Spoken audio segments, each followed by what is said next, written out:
Hello बच्चों। हमारा जो क्लास 12th का पहला टॉपिक है दैट इज ज्योमेट्रिकल ऑप्टिक्स और even known as ray optics. Geometrical optics और रे ऑप्टिक्स, एनसीईआरटी में इसे रे ऑप्टिक्स का, हम इसे ज्योमेट्रिकल ऑप्टिक्स भी कह सकते हैं। मैं थोड़ा सा इस चैप्टर का थोड़ा सा हल्का सा ओवरव्यू देना चाहूँगा। अगर हमारी मेंस और एडवांस के सवालों की अगर बात करें तो मेंस में आजकल जैसे 25 क्वेश्चंस पूछते हैं, तो रफली आप ऐसा मान के चल सकते हो कि 2 सवाल के आसपास आप ज्योमेट्रिकल ऑप्टिक्स के क्वेश्चंस को एक्सपेक्ट कर सकते हो। एडवांस में अगर हम कहें तो रफली 18 क्वेश्चंस पेपर 1 में, 18 क्वेश्चंस पेपर 2 में, अगर रफली हम कहें कि 36 क्वेश्चंस अगर आते हैं तो आप अगेन 2 से 3 सवाल एक्सपेक्ट कर सकते हो कि ज्योमेट्रिकल ऑप्टिक्स के आएंगे। ज्योमेट्रिकल ऑप्टिक्स हमारी जेई के हिसाब से, जेई एडवांस के हिसाब से आसान टॉपिक्स में कंसिडर किया जाता है, इसलिए इस चैप्टर के सवाल आएंगे भी और हमें भी आएंगे। मतलब कई तो चैप्टर होते हैं जिनके सवाल आएंगे, हो सकता है कि बहुत टफ हो, हमसे ना हो पाए, लेकिन ज्योमेट्रिकल ऑप्टिक्स हमेशा ईजियर टॉपिक कंसिडर किया जाता है। इसके सवाल बाकी चैप्टर्स के मुकाबले थोड़े से रिलेटिवली आसान रहते हैं। तो मैं फिर से इस बात को कहूँगा कि ज्योमेट्रिकल ऑप्टिक्स के क्वेश्चंस थोड़े से हमें ज़्यादा बेटर तरीके से करने चाहिए। इनके सवालों के जेई एडवांस में सवालों के होने की संभावना थोड़ी सी ज़्यादा रहती है। बाकी जितने भी एग्जाम हैं, चाहे वो मेंस हो चाहे नीट हो, वहाँ पर भी ज्योमेट्रिकल ऑप्टिक्स का सवाल बाकी चैप्टर्स के मुकाबले रिलेटिवली आसान आता है। इसकी थ्योरी आसान है, बातें आसान है, इसलिए चैप्टर थोड़ा रिलेटिवली ईजी है। मुद्दे पे आते हैं। सबसे पहले geometrical optics. As you know that optics is basically study of light. Study of light. Light की स्टडी करने को हम ऑप्टिक्स कहेंगे। और रही बात रे ऑप्टिक्स या ज्योमेट्रिकल ऑप्टिक्स, तो इसके कहने का अर्थ यह है कि इस चैप्टर के अंदर हम लाइट का वो फेनोमेनन डिस्कस करेंगे जिसके अंदर लाइट एक रे की तरह बिहेव करती है। ज्योमेट्रिकल ऑप्टिक्स में हम लाइट के सारे फेनोमेनन ना पढ़ के सिर्फ और सिर्फ लाइट का वो फेनोमेनन पढ़ेंगे जिसके अंदर light will behave like a ray, and in which we can say that कि लाइट जो एक स्ट्रेट लाइन के अलोंग ट्रेवल करेगी जब तक उसके रास्ते में कोई हिंड्रेंस ना आ जाए, कोई रुकावट ना आ जाए या फिर मीडियम चेंज ना हो जाए। This property is also known as rectilinear propagation of light. देखते मैं क्या कहना चाहता हूं। When I say geometrical then I mean that कि light behaves like a ray. Ray हम ज्योमेट्रिकली रिप्रेजेंट करने के लिए एरो टाइप बनाते हैं, इसे हम रे कहते हैं। ये जो एरो है ये आपको लाइट के प्रोपगेशन की डायरेक्शन बताएगी। लाइट को जो डायग्रामेटिक रिप्रेजेंटेशन है, डायग्राम दिखाने के लिए हम इस तरह से एरो का यूज करते हैं और इसी को हम रे कहते हैं। When I say कि light behaves like a ray, तो I mean that कि लाइट जो है वो तब तक स्ट्रेट लाइन के लॉन्ग मूव करती रहेगी जब तक उसके मीडियम चेंज ना हो या फिर रास्ते में कोई रुकावट ना आ जाए। It is also known as rectilinear propagation of light. And this rectilinear propagation of light segment states that light will keep on traveling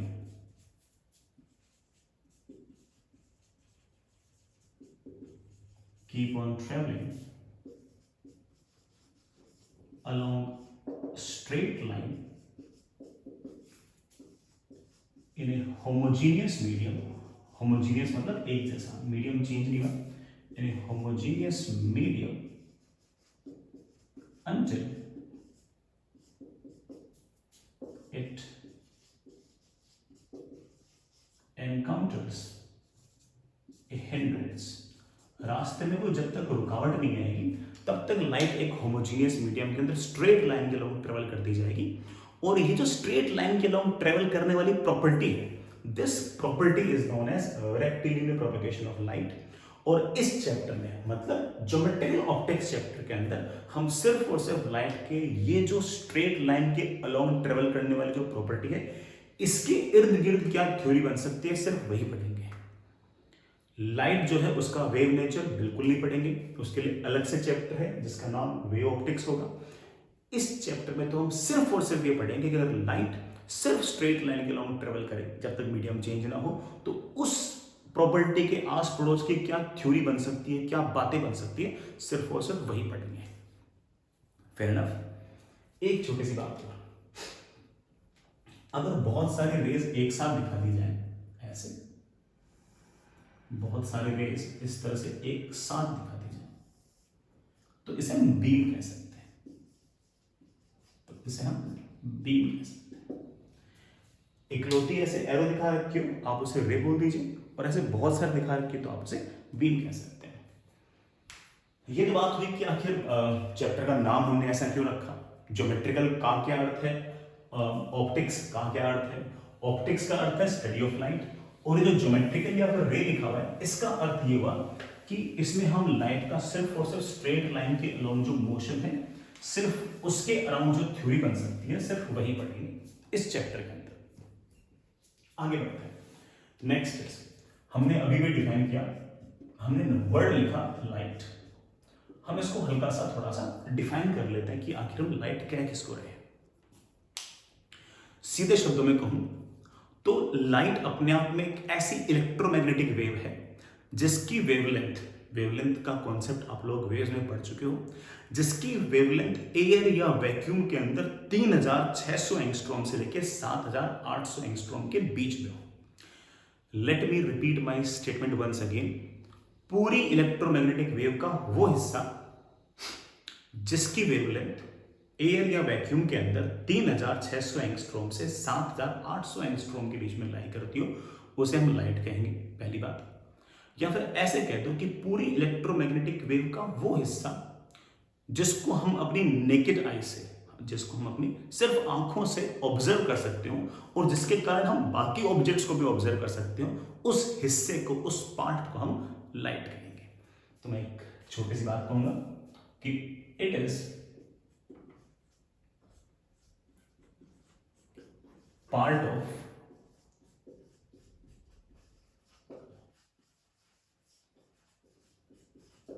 electromagnetic wave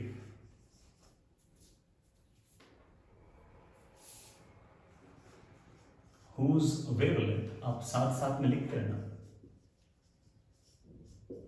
whose wavelength lies between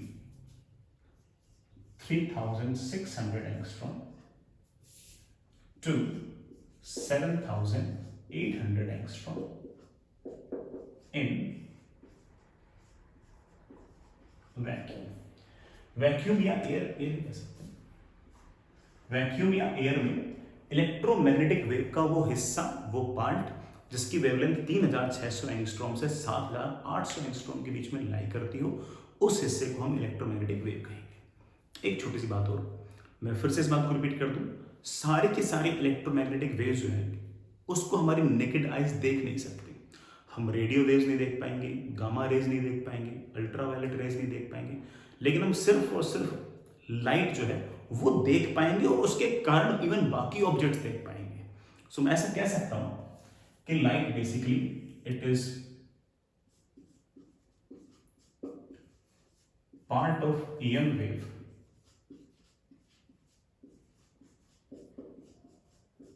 which is responsible for our vision। जो भी चीजें हम देख रहे हैं उसके लिए responsible जो हिस्सा है इलेक्ट्रोमैग्नेटिक वेव का, उस हिस्से को हम लाइट कह रहे हैं। Fair enough. थोड़ा सा और एक छोटी सी बात और कर देता हूं। अगर मैं सारी की सारी इलेक्ट्रोमैग्नेटिक वेव्स बनाऊं तो सबसे पहले रेडियो वेव, मैं सारी इलेक्ट्रोमैग्नेटिक वेव्स बना रहा हूं। रेडियो वेव, माइक्रोवेव, इंफ्रारेड, फिर हमारी लाइट, फिर अल्ट्रावायलेट,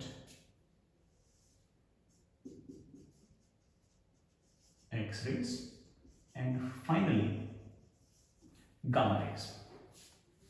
ये जो लाइट है इसमें आपके पास प्रीडोमिनेटली 7 कलर होंगे, violet, indigo, blue, green, yellow, orange, red. Violet, indigo, blue, green, yellow, orange, red, ये अपना सारा स्पेक्ट्रम है 7 कलर्स का। और एक और बात, जैसे ये जो मैंने बताया है radio wave, microwave, infrared, ultraviolet, X-rays, gamma rays, ये सारे के सारे जो इलेक्ट्रोमैग्नेटिक वेव्स हैं इनकी प्रॉपर्टीज काफी हद तक लाइट की प्रॉपर्टीज जैसी ही है, लेकिन इनके कारण हम किसी ऑब्जेक्ट को देख नहीं पाते।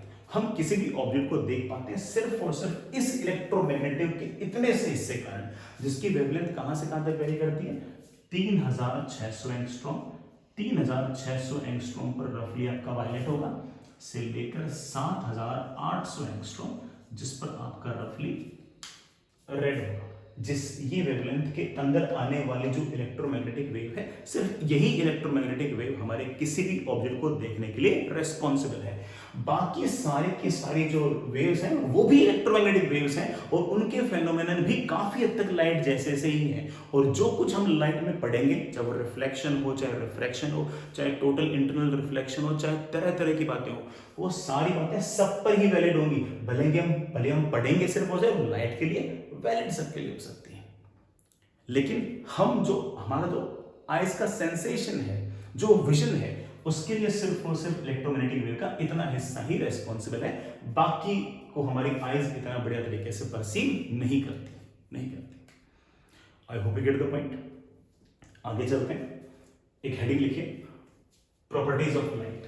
लाइट की कुछ बेसिक प्रॉपर्टीज हैं जो हमें पता होनी चाहिए। बहुत ही छोटी छोटी प्रॉपर्टीज हैं, छोटी छोटी बातें हैं।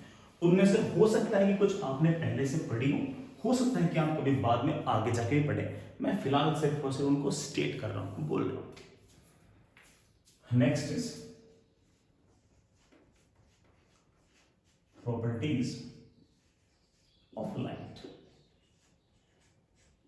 लाइट की कुछ प्रॉपर्टीज, पहली बहुत ही ट्रिवियल सी बात है, तो फिर से लिखा हूं, लाइट इज इलेक्ट्रोमैग्नेटिक वेव। आप बोलोगे सर अच्छी बात है कि इलेक्ट्रोमैग्नेटिक वेव है, लेकिन ये इलेक्ट्रोमैग्नेटिक वेव का अर्थ क्या है? इलेक्ट्रोमैग्नेटिक वेव का अर्थ ये है कि अगर लाइट सामने की तरफ ट्रेवल कर रही है विद सम वेलोसिटी v, मैं एक बार v लिख दूं, तो उस वेलोसिटी के परपेंडिकुलर प्लेन के अंदर इलेक्ट्रिक फील्ड और मैग्नेटिक फील्ड ऑसिलेट करेंगे। ये इलेक्ट्रिक फील्ड और मैग्नेटिक फील्ड क्या है, हम ये आगे जाके ही पढ़ सकते हैं। And they will oscillate such like this, कि ऐसे अगर इलेक्ट्रिक फील्ड ऑसिलेट करेगी तो यूं आपकी मैग्नेटिक फील्ड ऑसिलेट करेगी। इलेक्ट्रिक फील्ड ऐसे ऐसे ऑसिलेट करेगी तो मैग्नेटिक फील्ड ऐसे ऐसे ऑसिलेट करेगी। तो टाइम वेरिंग इलेक्ट्रिक फील्ड और मैग्नेटिक फील्ड है, और इस तरह की टाइम वेरिंग इलेक्ट्रिक फील्ड और मैग्नेटिक फील्ड है, इसलिए इसका नाम निकाल रखा है इलेक्ट्रोमैग्नेटिक वेव। दैट्स इट, इतना काफी एक बार के लिए। बाकी ये मत सोचना कि सिर्फ इतनी बातें हैं, अलग से एक चैप्टर आएगा इलेक्ट्रोमैग्नेटिक वेव्स, वहां पर अब ये ई में बी में क्या रिलेशन है, ये कहां से आया है, क्या इसका सारा जुगाड़ है, वो भी हम कभी ना कभी पढ़ेंगे। लेकिन आज तो हम सिर्फ और सिर्फ जो उसकी रेक्टिलिनियर प्रोपेगेशन है, सिर्फ उसी के इर्द गिर्द की कहानी बुनने जा रहे हैं। आगे चलिएगा, नेक्स्ट इज, सबको पता है speed of light in air और वैक्यूम। एयर या वैक्यूम में स्पीड ऑफ लाइट हम लोग मानते हैं c, जिसकी वैल्यू होती है 3 × 10⁸ मीटर्स पर second. Speed of light air या वैक्यूम के अंदर 3 × 10⁸ मीटर पर सेकेंड रहेगी। इन any other medium,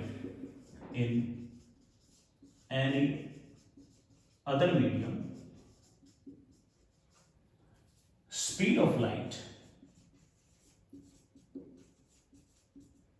will be v is equals to c by n, that is 3 × 10⁸ metre per second divide by n। ये जो n है इसे हम बोलेंगे refractive index of medium. It is refractive index of medium. आपको इस refractive index of medium की चिंता करने की जरूरत नहीं है, ये आपको जो भी सवाल होगा उसके अंदर रिफ्रैक्टिव इंडेक्स की वैल्यू आपको सवाल के अंदर दे रखी होगी, आपको उसकी चिंता करने की जरूरत नहीं है। लेकिन इस रिफ्रैक्टिव इंडेक्स के बारे में मैं 2-4 बातें एक्स्ट्रा और बोलूंगा, आप साथ साथ लिखते रहना। In any other medium speed of light is, मैं बार बार डी कैसे बोल जाता हूँ, speed of light is c/n, that is 3 × 10⁸ metre per second upon n। बात सुनना, स्पीड ऑफ लाइट हमने कहा c/n, n हमने कहा कि इट इज रिफ्रैक्टिव इंडेक्स। इसके बारे में 2-4 बातें। पहली बात, n कहूंगा तो दैट इज c/v, n की वैल्यू आएगी c/v। Speed of light in vacuum divide by speed of light in this medium, तो ये आपके पास पता लग गया कि ये सिर्फ और सिर्फ एक रेशो है, और अगर रेशो है तो it is of course by speed upon speed ratio, it is unitless as well as dimensionless. ना तो इसके पास कोई यूनिट है ना कोई डायमेंशन है। अगली बात, आप ना एक दो मीडियम का एन याद भी रख सकते हो, जैसे वाटर का रिफ्रैक्टिव इंडेक्स याद रखना चाहो याद रख सकते हो, अदरवाइज जो भी सवाल होगा उसमें एन की वैल्यू दे रखी होगी। वाटर का रिफ्रैक्टिव इंडेक्स 1.33 या 4/3, या फिर एक और याद कर सकते हो कि ग्लास का रिफ्रैक्टिव इंडेक्स 3/2। ये मैंने बहुत ही सब्जेक्टिव काइंड ऑफ वैल्यूज लिखी है, क्योंकि ये मैंने एक रफ सी वैल्यूज लिखी है। दुनिया में यार हजारों तरह के ग्लासेस होते हैं, उनके अलग अलग एन आ सकते हैं। इन जनरल सवालों के अंदर एन की वैल्यू 1.5 या 3/2 होती है ग्लास के लिए, लेकिन अलग अलग ग्लास की अलग अलग भी हो सकती है। ठीक है, तो मैंने एक बहुत ही सब्जेक्टिव वैल्यू लिखी है, इस वैल्यू को बहुत ज़्यादा सीरियसली लेने की जरूरत नहीं है। जैसे मैंने ये कहा कि वाटर का रिफ्रैक्टिव इंडेक्स 4/3 है, इस बात का एक अर्थ और है। कोई मुझसे पूछ ले कि सर लाइट की वेलोसिटी वाटर में कितनी होगी, तो आपको सर वैक्यूम में कितनी थी 3 × 10⁸ metre per second divide by n। n मेरे बच्चों कितना है 4/3, I think this is 9/4 × 10⁸ metre per second. पानी के अंदर आपकी जो लाइट है या फिर कोई भी इलेक्ट्रोमैग्नेटिक वेव है उसकी वेलोसिटी ये होगी, स्पीड ये होगी। मैं आपसे पूछ लूं कि ग्लास के अंदर लाइट की वेलोसिटी क्या होगी, आप लोग इसका वही फंडा, that is 3 × 10⁸ metre per second divide by refractive index, that is 3/2, 3 से 3 cancel, that is 2 × 10⁸ metre per second. Glass के अंदर आपका रिफ्रैक्टिव इंडेक्स अगर 3/2 है तो इसका मतलब ग्लास के अंदर वाटर की जो लाइट है उसकी वेलोसिटी 2 × 10⁸ मीटर पर सेकेंड है। ये हमने सुन रखा है कि लाइट की कभी भी जो वेलोसिटी है ना वो 3 × 10⁸ मीटर पर सेकेंड से ज्यादा नहीं हो सकती। इसका मतलब कभी भी आपका जो n होगा वो 1 से छोटा नहीं होगा। अच्छी बात है, n आपका हमेशा 1 या 1 से बड़ा होगा, तो इस बात को याद रखें कि n should be always greater than और इक्वल टू 1। n 1 से छोटा नहीं होगा, n हमेशा 1 या 1 से बड़ा होगा।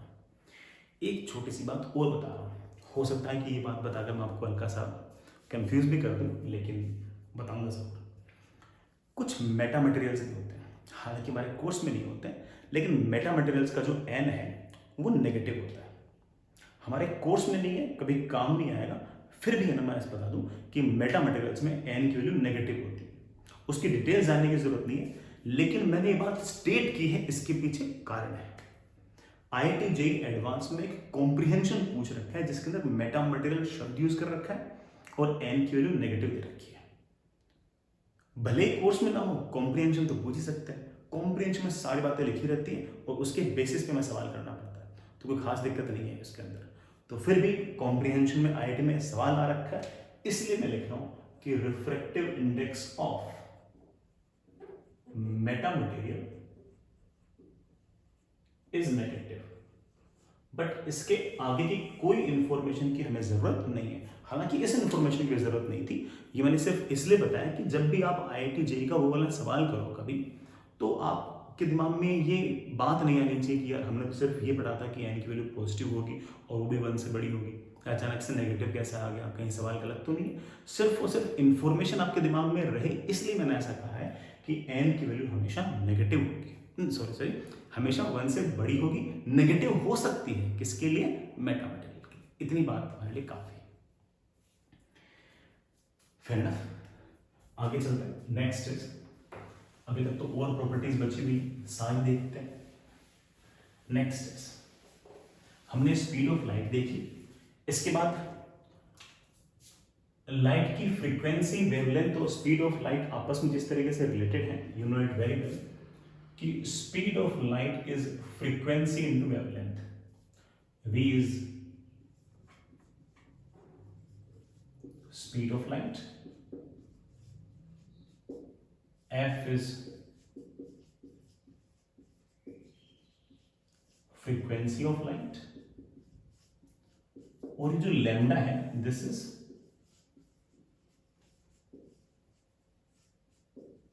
Wavelength of light. ये तीनों आपस में इस तरह से रिलेटेड है। ये तीनों आपस में इस तरह से रिलेटेड सिर्फ और सिर्फ लाइट में ही नहीं है, ये किसी भी वेव के लिए फॉर्मूला होता है।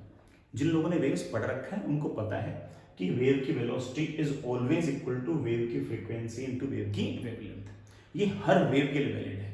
ये फॉर्मूला मैंने जानबूझ के उन बच्चों के लिए लिखा है जिन्होंने वेव्स नहीं पढ़ा है। उनको बता दूं कि वेव में ये तीन टर्म्स काफी इंपॉर्टेंट होती है, वेव की वेलोसिटी, वेव की फ्रीक्वेंसी और वेव की वेवलेंथ। और ये तीनों आपस में इस तरह से रिलेटेड होते हैं कि वेव की जो वेलोसिटी है वो फ्रीक्वेंसी इनटू वेवलेंथ के बराबर है। जिन बच्चों ने वेव्स बढ़िया तरीके से पढ़ रखा है, they know it very well कि ये वाली बात इलेक्ट्रोमैग्नेटिक वेव ही नहीं, wave on string, sound wave और भी दुनिया भर की जितनी वेव्स हैं सबके लिए फॉर्मूला वैलिड रहता है। अगली बात, अगली प्रॉपर्टी दैट इज थोड़ी अजीब सी है, उसे हम अलग से चैप्टर में देखेंगे भी, that is particle of light. Particle of light is known as photon.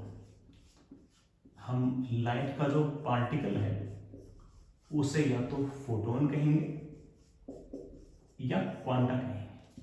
Photon और क्वांटा दोनों ही नाम काफी फेमस हैं, फोटोन या क्वांटा। ये पार्टिकल क्या है, क्या प्रॉपर्टी है, ये सब हम बाद में अलग से पूरा चैप्टर है फोटोइलेक्ट्रिक इफेक्ट, उसमें पढ़ेंगे। अगली बात, इस अकेले फोटोन के पास मोमेंटम भी होगा और एनर्जी भी होगी। अकेले के पास जो मोमेंटम होगा वो होगा h by lambda. h is known as Planck's constant. आप लोगों ने केमिस्ट्री में पढ़ भी रखा होगा, इसकी वैल्यू भी शायद आपको याद होगी, ना याद हो तो कोई इश्यू नहीं है, सवाल में दे रखा होता है। That is 6.626 into 10 raise to power minus 34 joule into second. Fair enough. इसी तरह से अकेले फोटोन के पास एनर्जी भी होती है। अकेले फोटोन के पास जो एनर्जी होगी that will be h into F. h आपका वापस से वही प्लैंक कांस्टेंट, और f जो है ये आपके फोटोन की फ्रीक्वेंसी।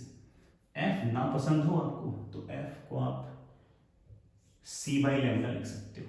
c मतलब क्या हो गया, मैंने ये v की जगह c लिख दिया, मतलब ये मानते हुए कि हम सारी कैलकुलेशन किस में कर रहे हैं, वैक्यूम में, तो h बाई लैम्डा। ये आपके अकेले फोटोन की एनर्जी है, ये आपके अकेले फोटोन की energy. I hope it's okay. चलिए, ये बेसिक बातें थी। हालांकि एक छोटी सी बात और है जो वेव्स से रिलेटेड है, मतलब कि लाइट का जो वेव नेचर है उससे रिलेटेड है। हो सकता है कई बच्चों को जिन्होंने वेव्स पहले से पढ़ रखी हो उनको पहले से पता भी हो, जिनको नहीं पता मैं उनको एक बार हल्की सी डिटेल और दे रहा हूं। लास्ट प्रॉपर्टी है, सुनिएगा। इट सेज दैट कि मान लीजिए कि ये कोई इंटरफेस है, उसके ऊपर मीडियम 1 है, उसके नीचे मीडियम 2 है। एग्जाम्पल के लिए ऐसे बोल दो कि मान ले मेरे बच्चे कि ये एयर है और ये वाटर है।